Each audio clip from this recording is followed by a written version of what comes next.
Bonjour, au nom du Père et du Fils et du Saint-Esprit. Amen.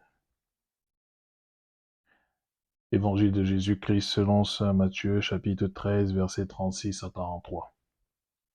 En ce temps-là, laissant les foules, Jésus vint à la maison. Ses disciples s'approchèrent et lui dirent, « Explique-nous clairement la parabole de l'ivraie dans le champ. » Il leur répondit, « Celui qui sème le bon grain, c'est le Fils de l'homme. Le champ, c'est le monde. Le bon grain, ce sont les fils du royaume. L'ivraie, ce sont les fils du mauvais. L'ennemi qui l'a semé, c'est le diable.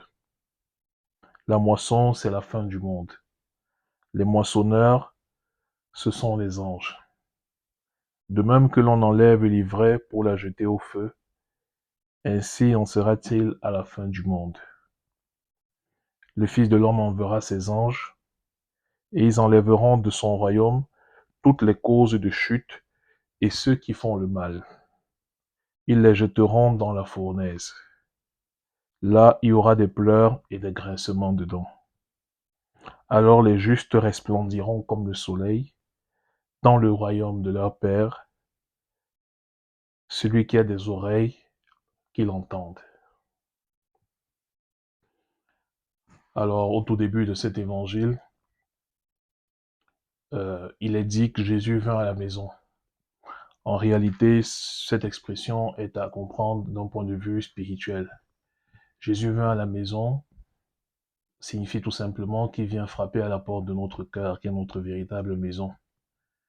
Et comme Sainte Marthe, comme Sainte Marie, et comme Saint Lazare, dont nous célébrons la mémoire aujourd'hui, nous sommes appelés à lui ouvrir notre cœur pour qu'il vienne nous combler de toutes ces grâces spirituelles et aussi évidemment de toutes ces grâces d'ordre matériel. C'est d'ailleurs ce qui est dit dans le livre de l'Apocalypse. Voici que je me tiens à la porte et je frappe. Celui qui m'ouvre la porte, j'entrerai et je dînerai avec lui et lui avec moi. Alors à travers cet évangile, Jésus nous lance un nouvel appel et il nous appelle donc à lui ouvrir les portes de notre cœur. N'hésitons pas à le faire et nous serons comblés de toutes ces grâces et nous nous approcherons de plus en plus de cette sainteté, de cette intimité avec Dieu auquel Jésus nous appelle. Amen.